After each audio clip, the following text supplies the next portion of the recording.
Hello everybody, so this is the Connect On charger from Lightning to USB cable. It is 6 feet, 1.8 meters, made for the iPhone, iPad, and iPod. Let's open it. I don't do the most, but I do a lot. I'ma make a toast, cause we still alive. No big, I feel like Pac. I shoot a shot. I'm coming in hot.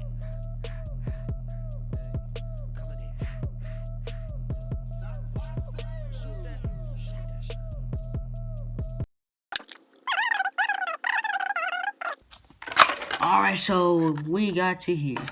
This is awesome, man. So let's take this part off. And then, let's see, how do I take this off?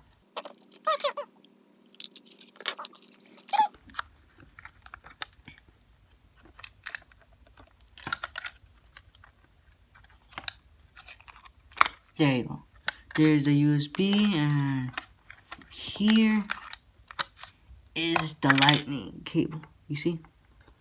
USB and lightning right here. Just to show the price was just $7.88. It sure does look like it's worth it. It is 6 feet long and it's wide, you know. You could find more on Walmart.com. It's worth your money.